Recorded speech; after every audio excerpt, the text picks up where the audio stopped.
All right. Well, welcome everybody to the last VTLSS seminar of the semester. It's a pleasure to get to introduce our seminar speaker today, John Campbell. John is an assistant professor of biology at University of Virginia, and I've had the pleasure of knowing John for over a dozen or so years now, when we overlapped at VCU Medical Center. So actually looking at John's CV, it's like looking at a whole bunch of my own past. We kind of hit a lot of the same Virginia institutions. So I almost feel like part of it, I'm reading my own CV. So John earned a BS from the College of William & Mary. And then after a short break, ended up going to grad school at VCU in what was then a pretty new neuroscience graduate program. And it's then when he was a PhD student that I was an assistant professor at VCU in the same building, and we started to interact. And I often remember John from our neuroscience journal clubs as being one of the brightest young students that was bringing great ideas to the conversation and was always willing to speak up and kind of hash out science. And it was great to have him as a trainee and now colleague.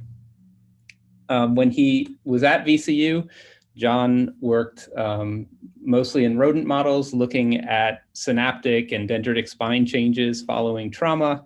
And then he jumped from there into using mouse models to really catalog a parts list of the different types of neurons in different brain regions and different circuits at Harvard, where he had just a phenomenally successful postdoc period. He has probably 5 or 6 papers from that period, and I think most of them are in Nature Neuroscience with a Neuron paper thrown in there as well. And so, I mean, that's just a tremendously successful postdoc. And then in 2018, he was recruited back to Virginia to become an assistant professor at UVA. And despite a pandemic and a million challenges that he has faced over the last 2 years, with equipment being used for COVID testing from his lab, freezers dying, he's still maintained a super active and productive lab. And so I'm excited to hear how things are going today in his lab. And he started in 2018. He recently got a 1 percentile on an NIH R01. And so, as you can see, his really taking off. So John, thank you for coming today virtually and talking about what's going on in your lab. Thank you so much, Mike, for the wonderful and generous introduction. I want to share a bit of advice too, something that you had given me right when I was a grad student and we knew each other at VCU, and that was you said to me, when you're finishing up your postdoc and you're about to start a lab, make a list of everything you use, the catalog numbers, the vendors, because when you go to actually set up your lab, you're going to want to have all the same stuff. And you'll never be able to find it again in the catalog. So I held on to that bit of advice for 6 years, and I tell you, it was vital. So for all you grad students out there on the academic track, know that it's good advice. Thank you again for the introduction, for the chance to be here and talk about some of the work my lab is doing. Just to get into the material, let me to illustrate what we're interested in, what we're studying. I wanted to talk a little bit about your day, about maybe it was today, maybe it was yesterday. So it started with a meal, right? So you got up, you hopefully had a nice, healthy, filling breakfast. Unbeknownst to you at the time, before you actually started eating this food, your digestive system was being primed for action. So your stomach was starting to secrete acid in anticipation of this meal. Your pancreas was releasing insulin. And all of these physiological changes were really important, not only for you getting the most out of this meal, but also to make sure that your glucose levels were being managed during and after the meal. So after you had your breakfast, you took a leisurely swim. By the way, you've got a great schedule. When you dove into the water, as soon as the water hit the tip of your nose, your heart rate actually decreased dramatically. This is known as the diving reflex, and it is one of the ways that your body basically decreases its need for oxygen so that you're able to swim underwater for longer periods of time. It's a highly conserved reflex and is one of the strongest physiological reflexes we know of. Okay, so after your swim, you went to the doctors for your annual checkup. She measured your resting heart rate and assured you that you are in good health. And we know that because resting heart rate is one of the most widely used and important metrics of health, and it is strongly correlated with mortality. So what do all these things have in common? They're all controlled by your vagus nerve. The vagus nerve is the longest of the cranial nerves. It stretches from your hindbrain all the way to your distal colon, innervating many of the major visceral organs along the way. It's a major component of your parasympathetic nervous system, which is the branch of your autonomic nervous system that mediates rest and digest functions. So these can include bronchoconstriction in the lungs, slowing of the heart rate, peristalsis, so driving of food through the gut, secretion of acid, secretion of endocrine factors from the pancreas, release of bile. It also is involved in decreasing hepatic glucose production, suppressing systemic inflammation. So many different really important aspects of physiology. And a big mystery about this is, this is all mediated by this one nerve. So a big question for us has been like, just how does this one nerve do so many different things? How is the system organized?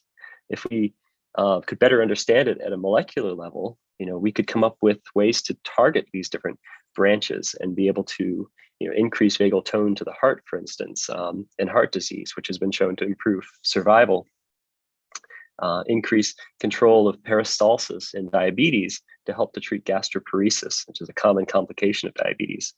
So we think if we can understand these different circuits that make up the vagus nerve and learn how to target them, we will be able to come up with treatments for a wide array of diseases. Okay, so what's known about this system is that the neurons which produce these axons, the source of these axons to these different organs come from just two regions of the hindbrain, which is shown in this cartoon here. This is the vagus nerve. It's a bidirectional nerve, so there's sensory information that comes up from the body to the hindbrain, and there's also motor information coming down from the brain to the body. I'm going to be talking only about the motor component today.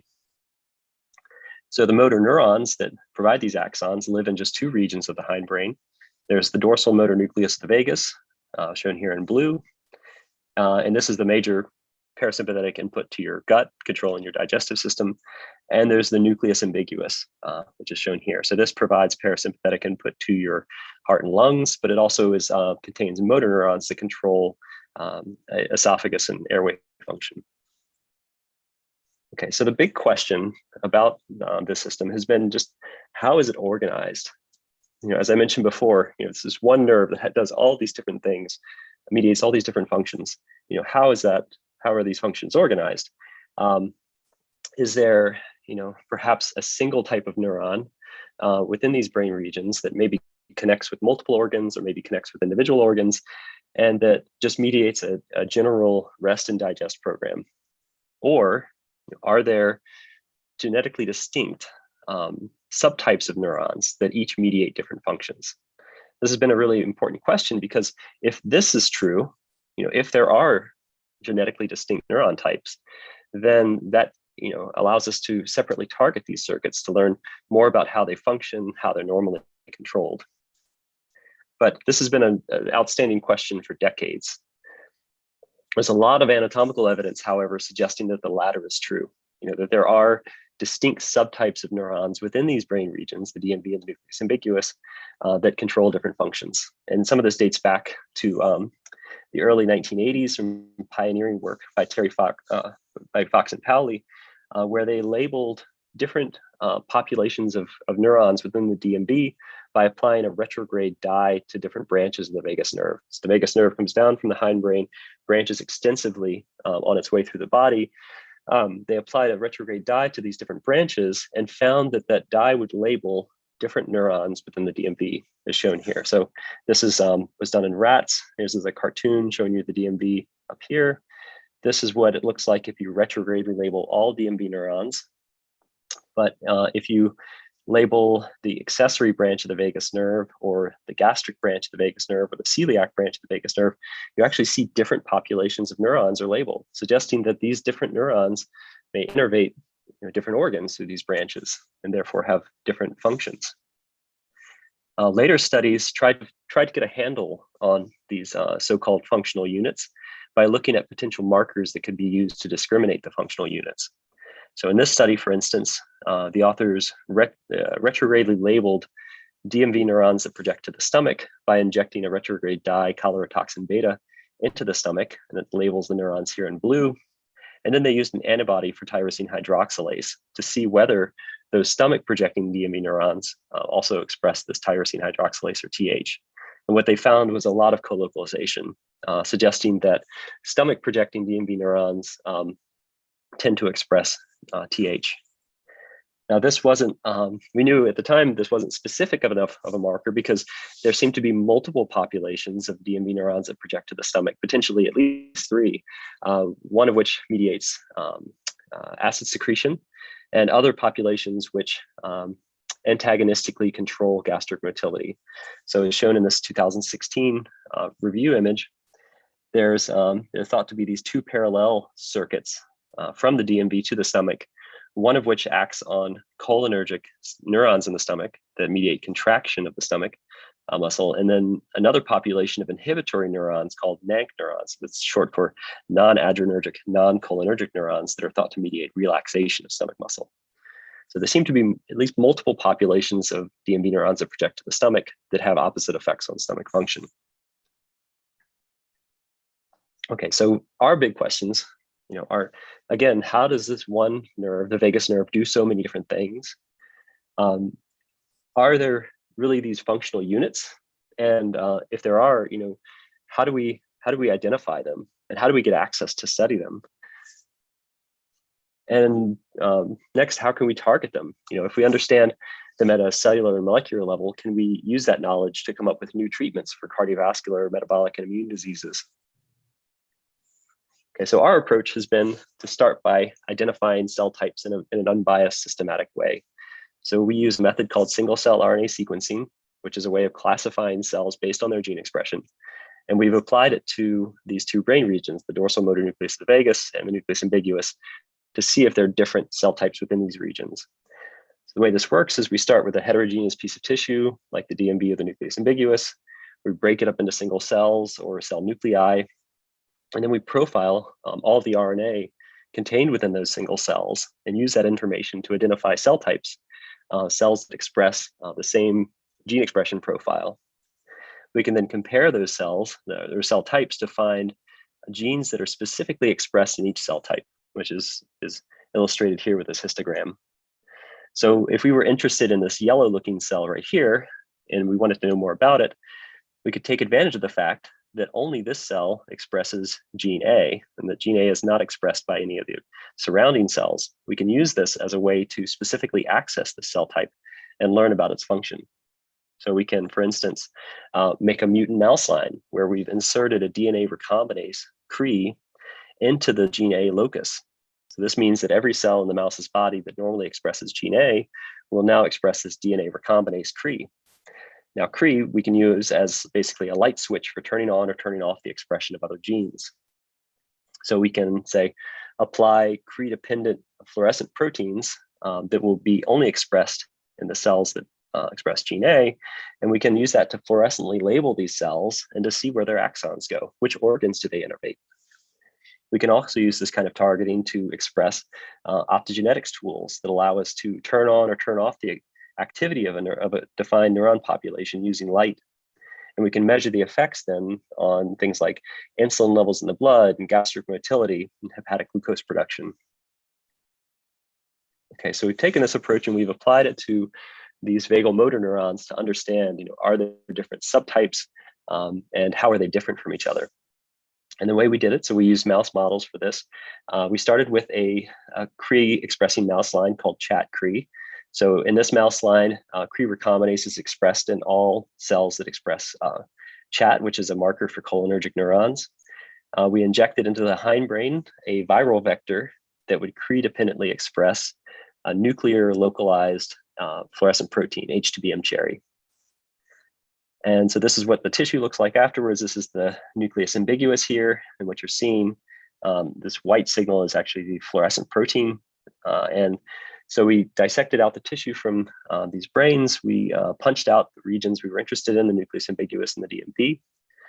And then we isolated the cell nuclei from these samples and fact sorted the fluorescently labeled ones. So this allowed us to enrich just for the chat expressing cells of these two vagal motor regions.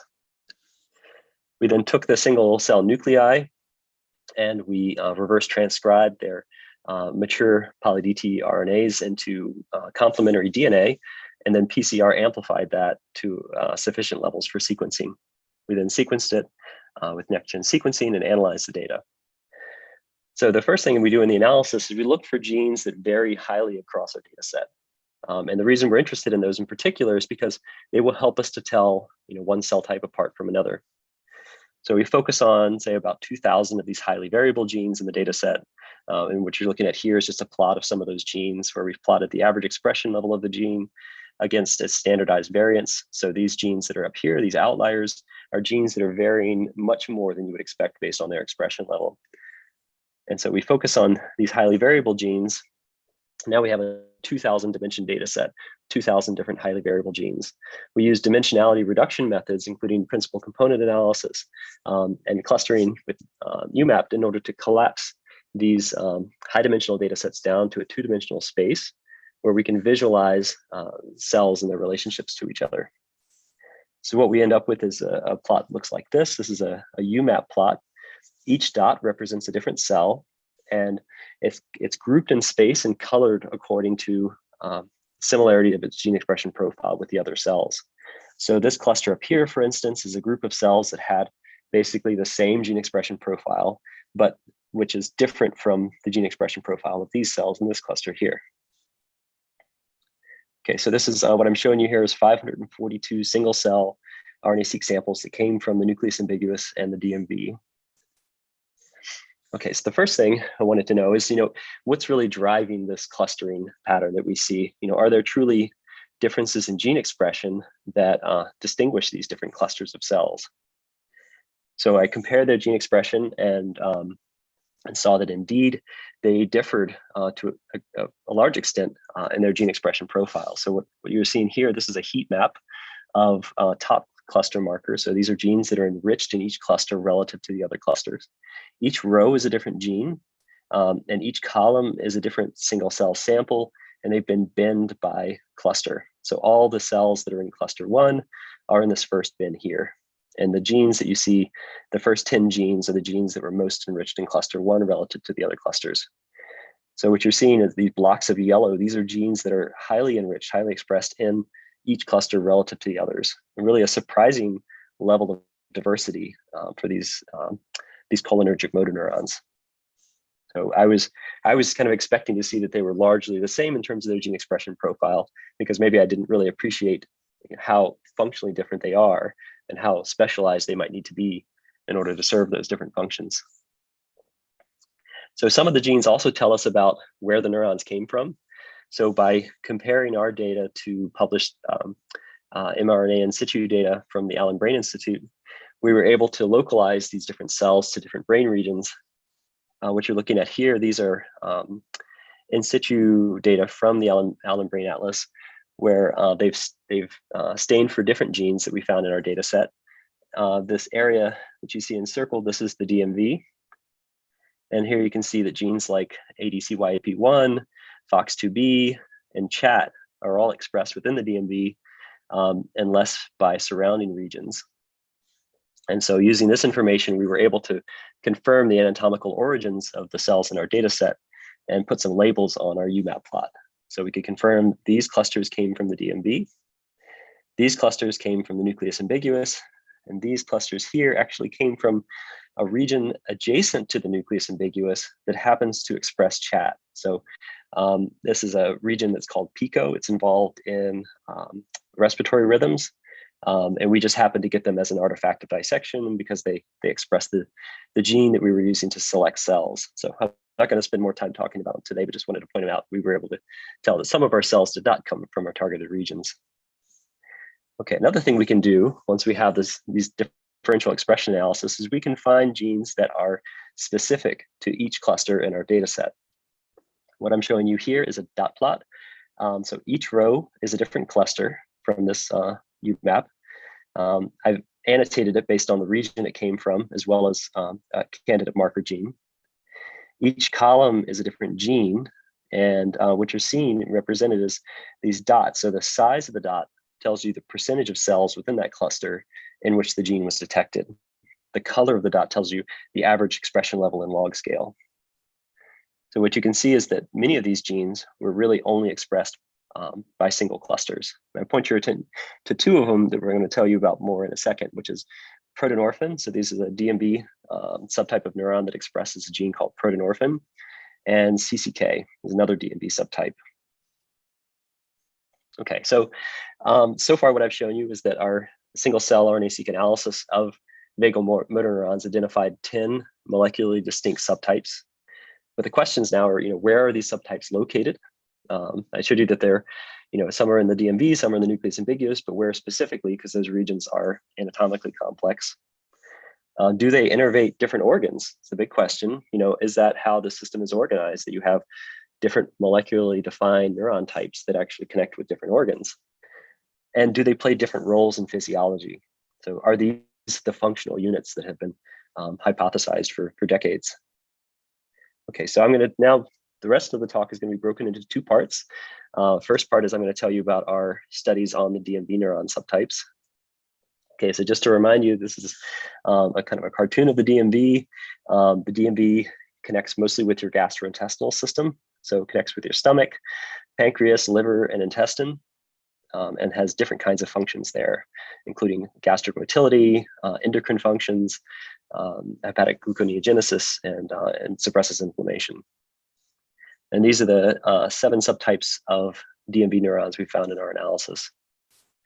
Okay, so this part of the story, I'm going to tell you about some work done mostly by Ken Tao, who's a graduate student I started working with when I was a postdoc. We were in the same lab together, and he's now finishing up his PhD on this project, and we have the paper together in revision. So Ken was really interested in these 2 subtypes of DMB neurons, one of which expresses CCK, and the other one expresses protonorphin. And he wanted to know, where are these neurons located? Where do they project? What do they do?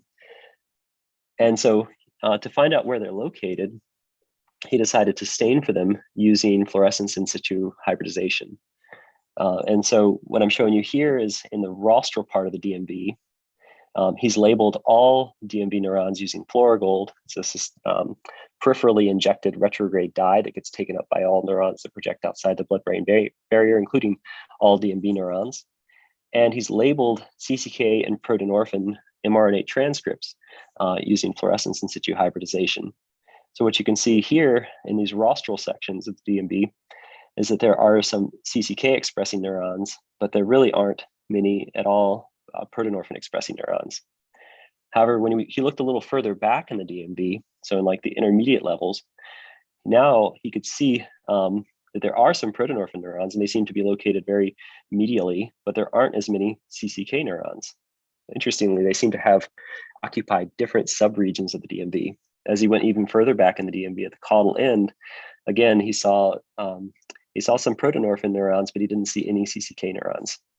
So when he quantified this, he saw this striking pattern where the CCK DMB neurons seem to only exist in the rostral half of the DMB, and whereas the protonorphin expressing DMB neurons were mostly found in the caudal half. So what we're looking at here is the percentage of cells or percentage of DMB neurons that either express CCK, shown in teal, or protonorphin, shown in pink. And these are bregma coordinates, so rostral to caudal. And so you see the striking distribution where they seem to be occupying different subregions of the DMB. I also want to point out that he saw very little co-localization of these 2 genes. So we predicted that these genes would be specific markers for these 2 neuron subtypes. And it turns out that there are very, very few cells within the DMB that express both. And it's shown in white here in this little portion. Okay, so what's interesting about this is that previous functional studies had shown, that there are differences in terms of where you are within the DMB. So in the rostral DMB, these glutamate microinjection studies showed that if you inject glutamate to excite neurons in the rostral DMB, you get an increase in gastric pressure. Whereas if you inject glutamate into the caudal DMB here, you get a decrease in gastric pressure. So there seems to be some functional organization to the DMB. All right, so next he wanted to know, where do these neurons project? And so he labeled the axons of these two different neuron subtypes using Crh-dependent tools, either a Crh-dependent virus that would express TD tomato or one that would express a placental alkaline phosphatase gene. And he used these as methods to stain the axons of just these two different subtypes of neurons. Then he recovered different organs known to be innervated by the DMB and looked to see if these organs were innervated by those two subtypes. So what I'm going to show you here is a lot of negative data. So just to skip to the point, he found that the CCK DMB neurons and the protonorphin neurons do not innervate the gallbladder. They do not innervate the pancreas or the intestine.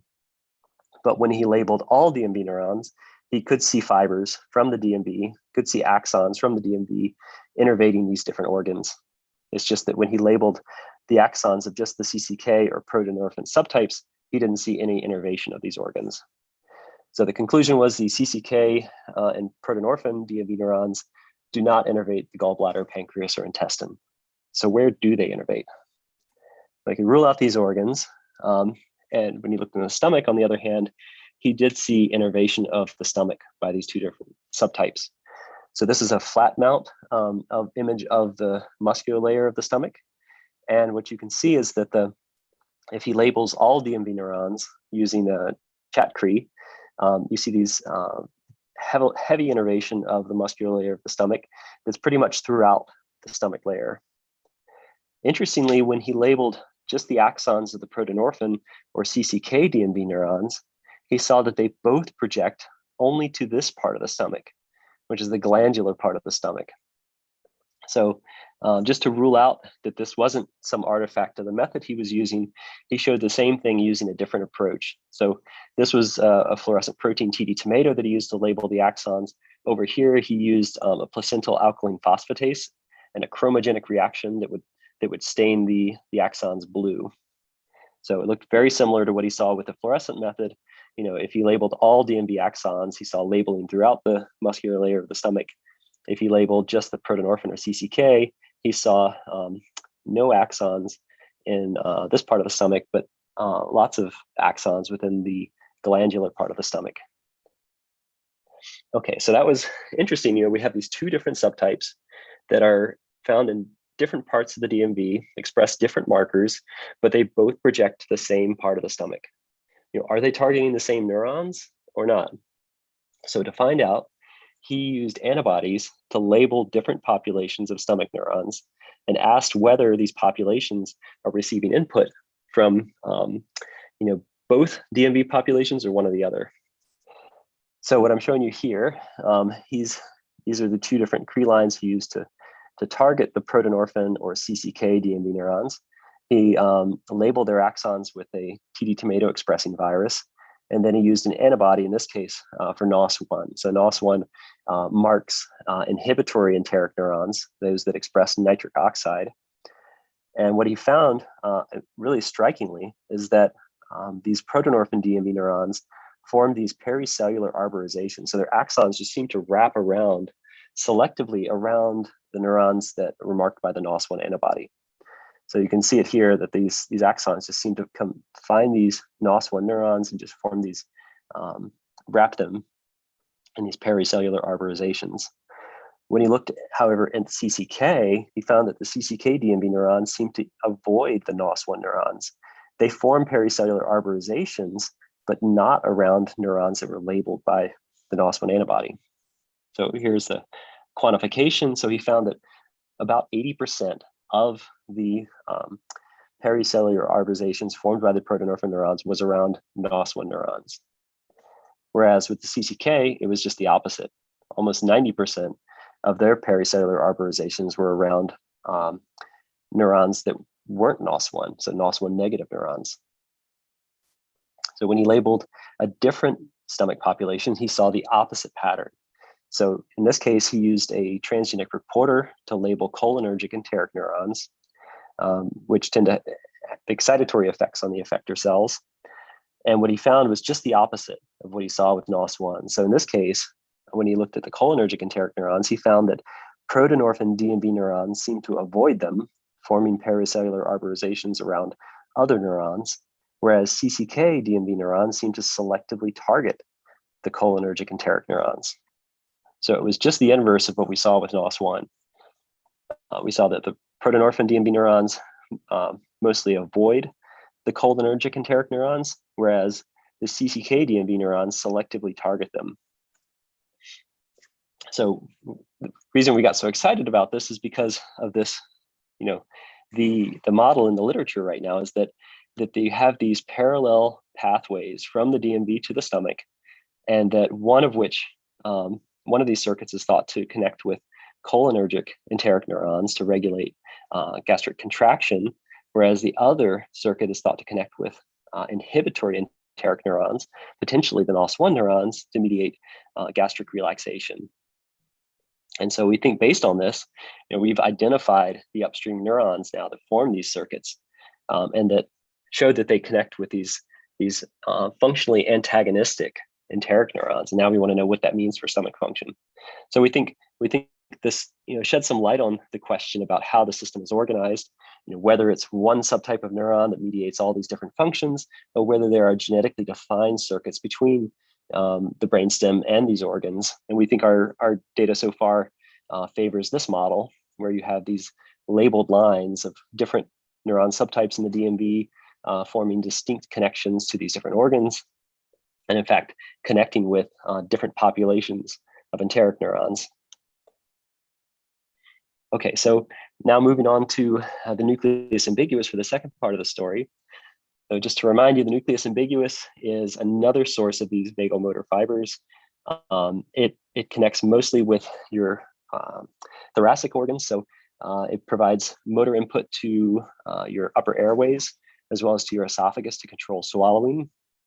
It also connects with your lungs to mediate bronchoconstriction and secretion, and most famously connects with your heart to decrease heart rate. Nucleus ambiguous is the primary source of parasympathetic input to the heart, and really sets your resting heart rate. Okay, and this is what our clustering looked like of the nucleus ambiguous neurons. So we found 3 subtypes in this analysis. Okay, so like the DMV, there's been a lot of work done on different projections from the nucleus ambiguous. And like the DMV, those projections seem to come from different parts of the nucleus ambiguous. So this is from a paper that was published in 1992, showing you the rat nucleus ambiguous from a sagittal view. So it's a pretty long, skinny nucleus, and it has 3 major subdivisions. The very rostral nucleus ambiguous is called the compact formation, and because the cells are really packed in tightly together. At the very caudal end, there's the loose formation. The neurons are really spaced out. And then there's this semi-compact region, which is kind of in between. And what was shown in this paper was that when the authors retrogradely labeled nucleus ambiguous neurons that project to the upper airways or the esophagus or the heart, they found that these neurons are actually located in these different subregions. And so for instance, the ones that project to the esophagus are found mostly in the compact region, whereas the ones that project to the pharynx and larynx are found in semi-compact and loose regions. And even this region, which is thought to contain both esophageal and tracheal projecting neurons, these neurons seem to be distinct from each other. So in this paper published by Alice McGovern and Stuart Mazzone in 2010 showed that when you retrogradely label neurons that project to the trachea and esophagus, you find them both in the compact region of the nucleus ambiguous, but they're distinct. So that there are tracheal projecting neurons and there are esophageal projecting neurons, and they don't much overlap. Okay, so with our data set, we wanted to know, okay, we have these 3 different subtypes of nucleus ambiguous neurons. Are they, where are they found within the nucleus ambiguous? Does it correspond, to this previously characterized map? So interestingly, what we found, so there's these 3 subtypes, which I'm going to call TBX3, CRHR2 and Vipr2. And I'm going to tell you first about the CRHR2 neurons. So these neurons specifically express the CRHR2 gene. This is a violin plot. It's showing you the expression level and log scale of this gene in the 3 different clusters. So this is the TBX3 neurons, the Vipr2 neurons, and the CRHR2 neurons. So you can see this gene is really only expressed within that cluster. The shape of this violin, by the way, is telling you the distribution of gene expression values within the cluster. So when we looked at where this gene was expressed within the nucleus ambiguous, we found it almost entirely within the compact nucleus ambiguous. There was some in the semi-compact area, but it was most densely expressed within the compact region. So hopefully you can see these little blue dots here. These are actually CRHR2 labeled, or fluorescently labeled CRHR2 transcripts. And there's a lot of them within the compact nucleus ambiguous. When we looked at another cluster, the TBX3 neurons, which also express this gene, ADCYAP1, we found these kind of throughout the nucleus ambiguous. I'm showing you a picture from the semi-compact region because there's one there, but they were just kind of scattered throughout the nucleus ambiguous. And then when we looked at these, the third cluster, the Vipr2 neurons, we found them almost entirely within the loose nucleus ambiguous. So this is, as I mentioned before, this loose nucleus ambiguous at the very caudal end. The neurons are very scattered. And here you can see that almost all of the nucleus ambiguous neurons in this image express the Vipr2 mRNA. Okay, so we were really interested though in the ones that project to heart. That's a very well-known function of the nucleus ambiguous. And we wanted to know, do one of these subtypes project to the heart? So we turned to the literature and we found a study published in 2000 that showed that parasympathetic axons into the heart tend to co-express a neuropeptide called PACAP, which is encoded by the ADCYAP1 gene. And as you can see in these images, they're looking at chat immunoreactivity within cardiac ganglia of the rat heart. And they found that, that the chat labeled axons, which are parasympathetic axons, tend to also express this PACAP neuropeptide. So we wondered, does the gene encoding this neuropeptide, is it expressed by any of the subtypes in our data set? So sure enough, it was expressed in one subtype in particular, the TBX3 neurons. So what I'm showing you here is TBX3 expressions. This is a homeobox gene expression that was specific to this one cluster. And then the same cluster expresses the ADCYAP1 gene specifically. So we thought maybe these TBX3 neurons are the ones that innervate the heart. To find out, we got a TBX3 Crh mouse and injected its nucleus ambiguous with a Crh-dependent AAV-TD tomato in order to fluorescently label the axons of these neurons and see if they innervate the heart. We then took the heart as a whole tissue sample and we cleared it using the iDisco method. This would allow us to visualize the intact innervation of the heart. So first and this work was being done by our lab manager, Roy Jen, Tatiana Coverdell, a grad student, and Nick Conley, also a grad student in our lab. And just to show you that we successfully labeled nucleus ambiguous neurons. This is a close-up view of the compact nucleus ambiguous. Here you can see all nucleus ambiguous neurons, and this is TD tomato. Here you can see there's 2 neurons in here that were labeled with this TD tomato virus. You see a lot of expression around the nucleus ambiguous, but that wasn't a confound because within this area, only the nucleus ambiguous projects outside the brain of the blood-brain barrier. So I found a few of these neurons per section. There weren't a lot of them labeled, but we were surprised to see just how much labeling there was within the heart. So this is a confocal image of the dorsal surface of the cleared heart. And there's a lot of background here, but hopefully you can appreciate that overlaid on this are these brightly fluorescent squiggly lines, which correspond to TD tomato labeled axons, and that they're found not just on the atria of the heart, but also in the ventricle. And they seem to be not random, but to actually concentrate in different regions of the heart. And we think these correspond to potentially to cardiac ganglia, which are known to be innervated by the vagus nerve. And so now we wanted to know, do these neurons actually control heart function?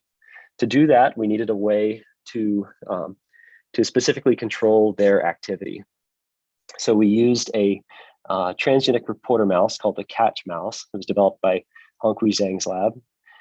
This catch mouse expresses a protein called catch, which is a mutant channel rhodopsin that conducts both sodium and calcium whenever it's hit by blue light. Now, in order to get this protein specifically into the TBX3 neurons, we needed to use a couple of different recombinases. So we used the Crh, which I've talked about before. We also used a different recombinase called FLIP, and we use these two intersectionally. So we define the neurons based on their co-expression of two different markers. And the way that works is that this is what the catch transgene looks like. It has these two different stop sequences that are flanked by either LOXP sites, which are recognized by Crh, or FRT sites that are recognized by FLIP. In the absence of recombination by both Crh and FLIP, there's no translation, so no functional proteins made from this gene. But in a cell that has both Crh recombinase and FLIP recombinase, you get removal of these stop sequences, and then this catch gene can be transcribed and translated. So we use this approach because we noticed that some of the markers that were expressed by the different subtypes of neurons could, in some cases, were expressed by surrounding neurons. But we noticed that if we used the intersection of two different markers, we could specifically delineate the different nucleus ambiguous subtypes without targeting any of the surrounding neurons. Okay, so first, the mouse that we used for this was a PACAP Crh crossed to FOX2B FLIP and then to catch. And I'm going to show you data from two mice that we have so far. So what we did first is confirmed that this catch channel rhodopsin protein was expressed just within the nucleus ambiguous. So this is some histology where the cells labeled in green express the catch gene. And we can see that it was only expressed by the nucleus ambiguous, not by surrounding regions. We then implanted an optical fiber over the nucleus ambiguous and also attached EKG leads that allowed us to measure heart activity and place the mouse into a plethysmography chamber, which allowed us to measure changes in respiratory function based on changes in air pressure around the mouse. This work was done in collaboration with Steve Abbott, who's an extremely talented physiologist who studies autonomic control of heart and lung function. We were fortunate to collaborate with him on this. Okay, so with this setup, we were able to selectively activate just the TBX3 neurons, which remember co-express this gene, and find out what happens to heart and respiratory function. So this is some of the data. What we're looking at the top is heart rate. So 500 beats per minute is pretty typical for a mouse. Here's the respiratory rhythm. So these are awake behaving mice. We're measuring respiratory function, again, using this plethysmography chamber. This is the EKG trace showing you the heartbeats. And then at the bottom is our showing you the laser. So the laser is what we're using to activate these neurons. So what you see is that before laser stimulation, heart rate is a little bit below 500 beats per minute. As soon as the laser comes on, it just drops like a rock to about half of its resting heart rate. And it stays down until we turn the laser off, and then it recovers. And you can see that really strikingly in this EKG trace as well, that as the laser comes on, this is drastic decrease in heart rate. Now, we also see changes in respiration. We're not sure if this is a direct result of the stimulation or if it's secondary to the effects on heart function, because heart rate and respiratory function are tightly coupled. And so it's possible by just changing heart rate, we could have effects on respiration. Okay, but what about those other subtypes? I told you that we had defined or identified 3 subtypes of nucleus ambiguous neurons. Do they also control heart function? Do they also project to the heart? Okay, so these are some of our newest data. I'll first tell you about the Crh2 neurons. So you remember the Crh2 neurons, I told you were found predominantly within the compact region of the nucleus ambiguous. And that's the part of the nucleus ambiguous that's known to contain the neurons that project to the trachea and to the esophagus. So here's what the data look like. So Tatiana Coverdell, who's working on this as her dissertation, did a lot of in situ hybridization to map where these neurons are located within the nucleus ambiguous. So we're looking at a sagittal view of the nucleus ambiguous, where she's placed a marker on any cell that expresses Oh, I just realized I'm showing you the wrong data. Sorry about that. This is the Vipr2 data, which is coming up next. That was a mistake. Okay, so hopefully you'll take my word for it that the Crh2 neurons are found mostly in this area. The Vipr2 neurons are found in the more caudal areas of the nucleus ambiguous. Okay, so she wanted to know where these Crh2 neurons project. So to find out, she took the Crh2 Crh mouse and injected its nucleus ambiguous with a Crh-dependent placental alkaline phosphatase. So I mentioned this before, this approach, you can take the organs and you can perform this chromogenic reaction. So the alkaline phosphatase will create a purple precipitate within the cells, within the axons. So that turns the cells and their axons like kind of a dark blue purple color, which you can then visualize if you make the organs optically clear. So this is what kind of a combined upper airway esophagus preparation looks like after it's been cleared. And what you're seeing, these are axons from all the nucleus ambiguous, which Tatiana labeled by injecting a chat Crh mouse with this placental alkaline phosphatase, and then she did all these steps. What you can see, so this is the esophagus here, here's the trachea, and this is the larynx upper airway area. So what you can see, if you label all nucleus ambiguous neurons as innervation of the esophagus and larynx. Interestingly, when she labeled just the Crh2 subset, she only found innervation of the esophagus. She didn't see any of this innervation of the larynx.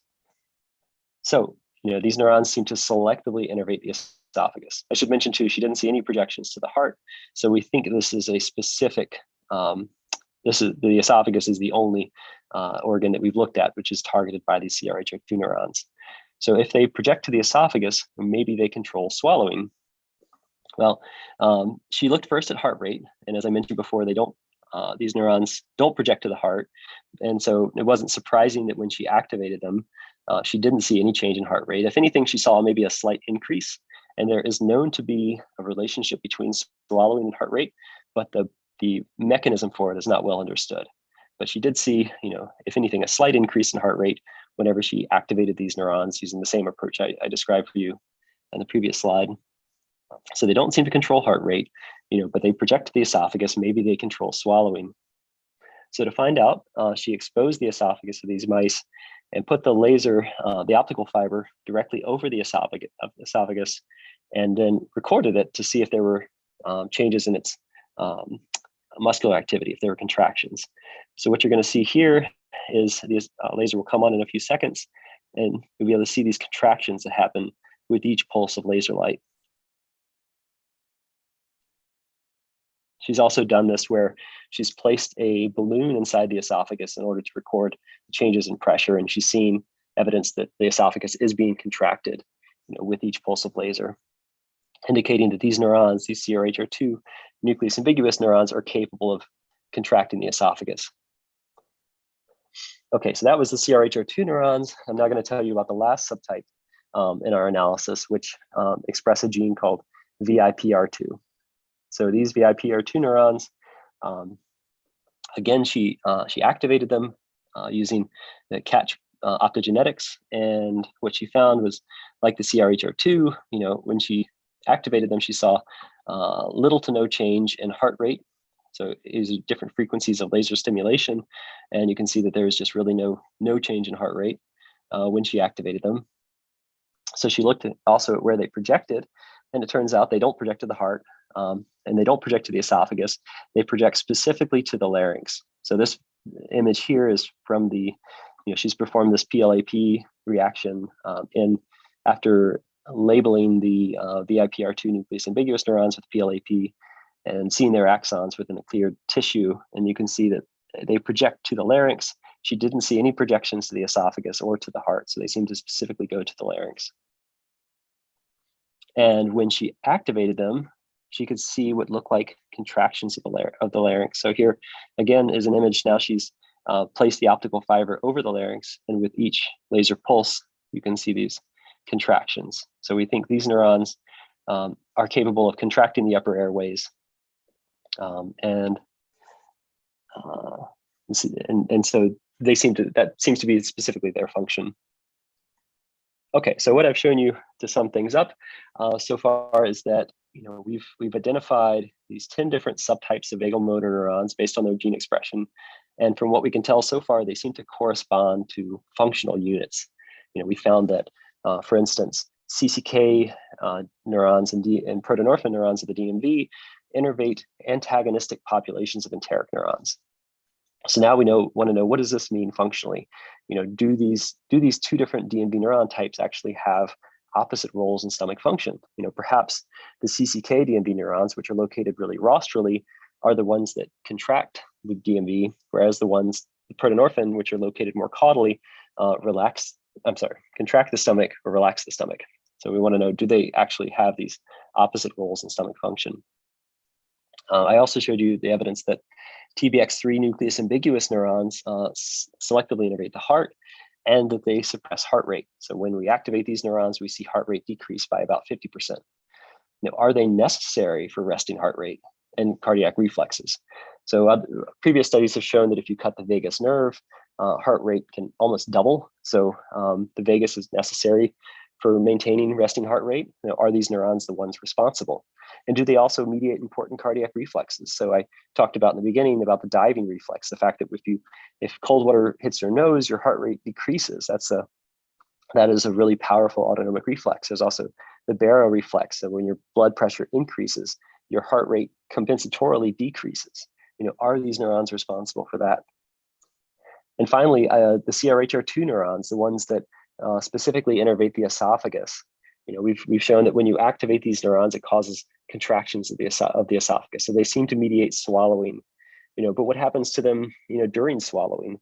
Do they all activate together and create like a contraction of the entire esophagus, or do they sequentially activate in a pattern that would allow for a wave of muscular contractions down the esophagus to push food down to the stomach? Sorry, losing my voice. So with that, I'd like to thank all the people that did the work and all of our collaborators. So Brad Lowell, who's my postdoc mentor, Ken Tao, who's a member of Brad Lowell's lab, and Steve Lieberlis's lab, who did all that work on the CCK and protonorphin neurons. Tatiana Coverdell, who's been an outstanding graduate student in my lab and who's been leading the charge on the nucleus ambiguous neurons and their control of heart rate and swallowing in collaboration with Steve Abbott, as well as Patrice Guillenet and Ruth Stornetta. My bioinformatician mentor, Linus Tsai, and his group at VIDMC. I'd like to thank too our funding agencies, the American Diabetes Association, as well as two Boston groups that provided a lot of pilot funding for this study. And thank you for your attention. Wonderful talk, John. Thank you. So we have some questions already in the chat. If people have more, please add them, and I'll read them off now. So our first question is from a graduate student, Rechna. Since the functions of the vagus nerve, especially the metabolic functions, are so dynamic and change frequently throughout the day, how do you control when you're collecting samples for sequencing between animals? And do you think that the time of day would change gene expression results for a number of these neuron types? Yeah, that's a great point. We've been collecting them at the same time of day, always in the morning. And that's just to be consistent, in case there are circadian differences in gene expression.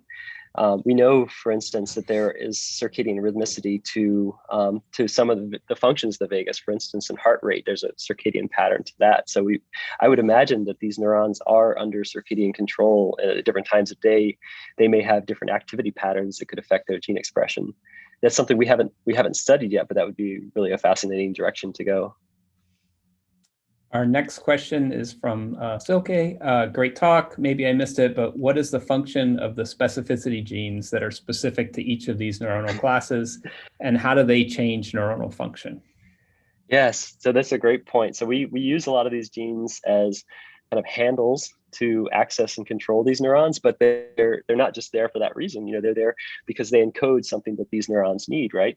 So for instance, the TBX3 neurons, those are the ones that specifically innervate the heart and suppress heart rate. TBX3, it's a homeobox gene, transcription factor. Interestingly, it's been most well studied within the development of the heart. So TBX3 seems to be expressed by a lot of cardiac cells. And so when we first saw it in our data set, we thought, could that be true? could these be the neurons that project to the heart, and they're expressing this transcription factor that's famous for, being essential for heart development? So we don't know exactly what it's doing, but it's very tempting to think that's not a coincidence, that within these different nodes of these circuits, you may have some of the same genes expressed. CRHR2 encodes a receptor for CRH, corticotrophin releasing hormone. We don't really know. That's been implicated in a lot of different aspects of physiology, just depending on which circuit in which it's expressed. I don't know if it's known to play a role in swallowing, but that's something I'm curious about too. And then VIPR2 is a VIP receptor. Again, these are receptors that they have been attributed to a lot of different functions. We're not sure yet exactly what role they're playing within these circuits, but it's an interesting thing to look at. All right, next question is from Konark. Really good talk. Could retrograde signaling from the innervated end organ lead to genetic heterogeneity in the neurons populating the vagal nerve? Retrograde signaling, you mean from like via the afferent neurons, the sensory vagal neurons? I interpret this to mean, could signals from these end organs be specifying all of these different cell types? Yeah, that's it. So perhaps, retrograde signaling to the motor neurons then. So that's a good question. This is, that could happen, I imagine, during development as the system is getting wired up. But, I'd love to know like how these different neuron types develop, and are their identities specified before the circuits are formed or during the process? So perhaps, maybe they all start out as very similar neuron types, and that when they make these different connections, then they develop their unique molecular identities. So that's a great question. I'm hoping we can get into development and address that one day. One of the things that I think is fascinating about this set of nuclei and the vagus nerve is that, as opposed to every other cranial nerve, they don't necessarily innervate symmetric parts of the body, right? Mm-hmm. And so I think the picture you showed from Fox and Polly even showed that there's laterality. And then, as a developmental neurobiologist, I think, like, how the hell do you form those different subtypes, when there's differences between left and right? So I think Konark's idea might be a way to do that. That's a great point. Yeah, this asymmetry is pretty rare, and we're kind of fascinated with it. Like we don't see a lot of differences in terms of right and left DMV or right and left nucleus ambiguous in terms of the gene expression, but it could be we just haven't, those studies are just beginning. We may eventually find genes that are expressed in one side or the other. We're keeping an eye out for them though.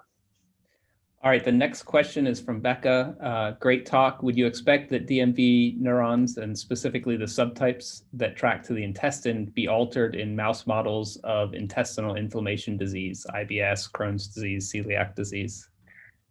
Yes, yeah, I would think that's the case. This is something we have a new project in the lab that's focused on the vagus nerve and its role in controlling inflammation, and we think that it's not clear yet where that's happening, what the neurocircuitry of that is. That's something we're hoping to find out. But we think there's evidence to show it happens through the intestine, and that the vagal motor neurons that innervate the intestine are in some way signaling to the immune system, and that could be a good target in terms of treating these inflammatory bowel diseases. We know that the sensory vagus neurons are very sensitive to inflammatory signaling within the gut, and that when there is inflammation, they receive signaling from macrophages, and then that activates these sensory vagal neurons, which also form circuits with the motor neurons to control intestinal function. And part of that is this so-called inflammatory reflex, so that when there is inflammation in the gut, it's thought that it activates a subset of vagal sensory neurons, which then activate a subset of vagal motor neurons that suppress inflammation somehow. So I think they probably are involved, but whether they get damaged or something, I'm not sure. But I would think they're at least involved in terms of helping to manage inflammation. All right, another question from Soke, which I think this is a tough one. So, since there are different vagal neurons with different functions and end organs, why do the axons all run in one nerve? Is this a simple development, or is it some way that they talk to each other? Oh, yeah, that is a great one. That's one I'm going to think about at night. That's a great question. So I know this vagal nerve system is very old evolutionarily.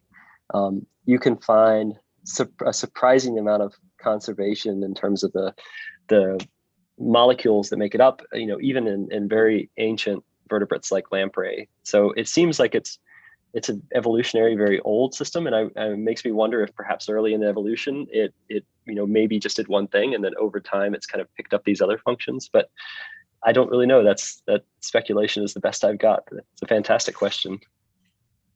Well, I see that we are now right at time at 1 o'clock, so I want to be cognizant of everybody's time. I want to thank you. There's still a number of questions, but I want to thank you for a wonderful talk and for giving us the time today to meet with everybody and see what